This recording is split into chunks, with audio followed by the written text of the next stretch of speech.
To help us unpack this further this evening, we're joined by Zambian Economist and Financial Analyst Trevor Hambayi. A very good evening to you, Trevor. Good to have you with us on African Business. Welcome. Thank you very much, and good evening to you. So we see Zambia being one of the latest African countries to introduce measures to help ease the pressure on consumers. Ghana has, cut the import taxes. South Africa has reduced its fuel levies. Malawi has put together fuel subsidies. And now here is Zambia waiving about $200 million in tax revenue. Is this move, do you think, going to be effective? Is this an effective response to the conflict and the prevailing situations? So I think in the first instance, the countries are obviously trying to be able to mitigate the risk that has been created by the conflict in the Middle East. The major challenge around this has obviously been the very high increase in the price of crude oil on the international market. It has nearly doubled from $67 per metric ton, $67 per barrel to $100. So this is a major increase in a very short time, for which it will be greatly impact the ordinary citizens in the country. And I think that's why it's necessary to be able to carry out the measure. As to how sustainable this is that obviously everybody is hoping that the conflict in the Middle East will be short-term and that they'll be able to navigate back to the ordinary prices within a shorter period of time. Zambia's strategy has been given a timeline of 3 months, and I think in that 3 months they're hoping that this conflict would have eased off and the prices would have come back to normal. If it doesn't happen, it is obviously not a sustainable approach. All the countries must be looking at alternatives. And I think one of the greatest alternatives that they can be looking at is being able to source the crude oil within the African continent, the countries that do have, which is Angola in this particular region, Nigeria in West Africa, there's Gabon in Central Africa. So there are countries we can be able to get this from. The challenge is the infrastructure to be able to deliver this does not exist. So we see the cutting of taxes being the most immediate reaction of many of the African countries, including those that I have highlighted.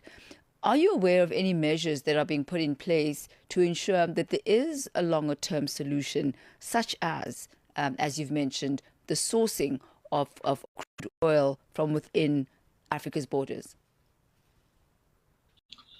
The challenge around having to be able to source crude oil around the African continent has been an issue that has been with the continent for a lot longer period. I think in the last decade, all these countries have had a consideration of having to be able to do this. The key issue has been implementation. I think the war has heightened the need to be able to achieve this goal. It will come from collaboration, because if you have to do it, you have to put pipelines across a number of different countries to be able for this to be achieved. It cannot just be from one country.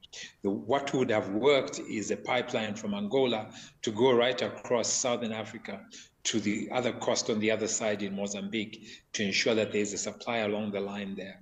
And this should happen for all the other areas, one from West Africa to go to East Africa.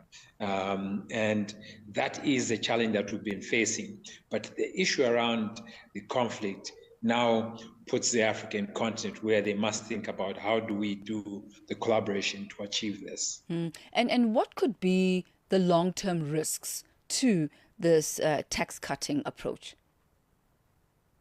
So the long-term risk is very clear, is that the countries will be looking at an issue where technically they are subsidizing the cost of fuel, and this will bring the countries into a debt crisis where they're having to be able to borrow to be able to meet this cost.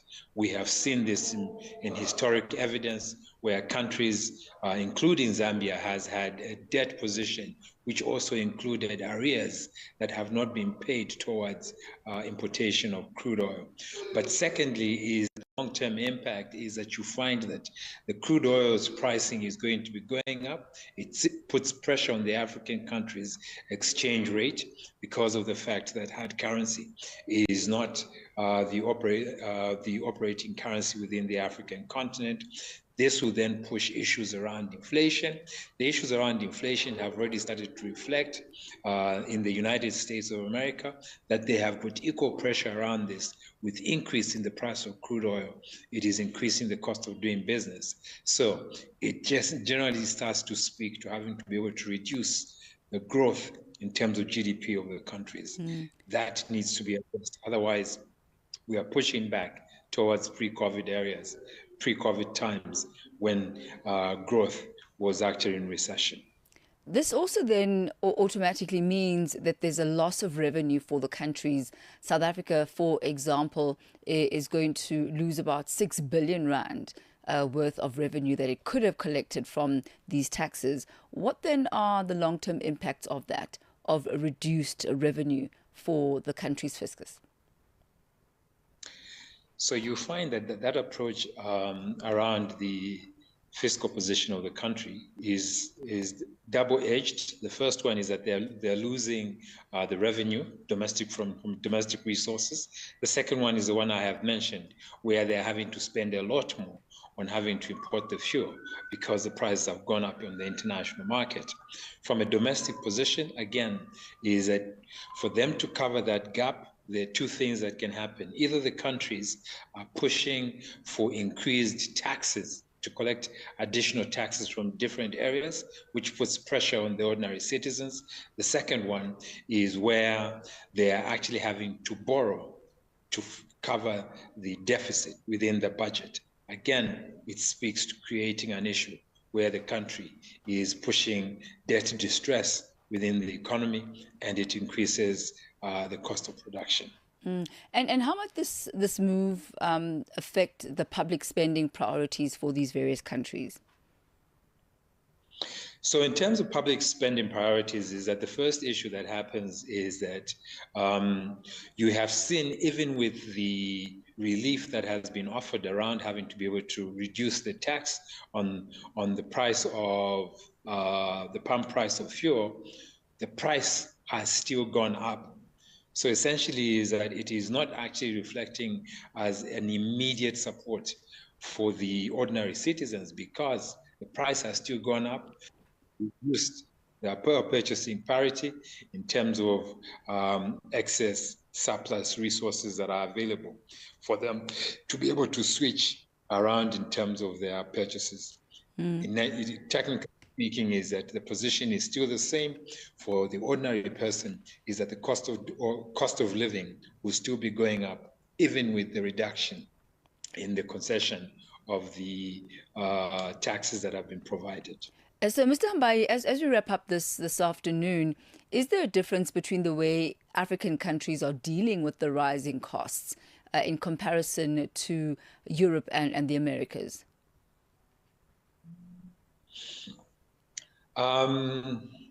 So there's a marked difference in how we're dealing with this. Firstly, in terms of the European countries, if you look at the United States, is that it has continued to push the agenda around having to be able to increase the tariffs on all the other products other than fuel. But also the Americans have hedged themselves with having to be able to get fuel out of South America. So essentially is that their challenge is not as deep as it is on the African continent.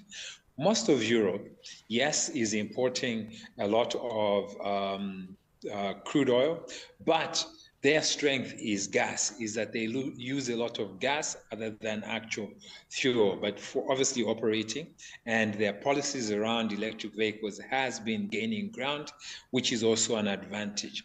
But the third aspect is speaking to the fact that they have got economies that are strong enough to be able to hedge this risk that they do have because of the reserves that they do carry. The African continent is a bit of a different challenge, is that the reserves to be able to hedge this risk are not very strong. So we've got limited capacity to be able to continue to do this. If you look at Zambia as an example, is that in terms of the hard currency reserves that we do have is that we've got sufficient import cover to cover the country for around 4 months or 5 months. If we exceed that, then we are getting into serious debt distress, because then we are running out of resources to be able to support this. Right. As long as the factors are speaking to this. Right, Mr. Trevor Hambayi, thank you so much for breaking that down for us in a really comprehensive way this evening. That's Mr. Trevor Hambayi, Zambian Economist and Financial Analyst. Thank you for your time, sir.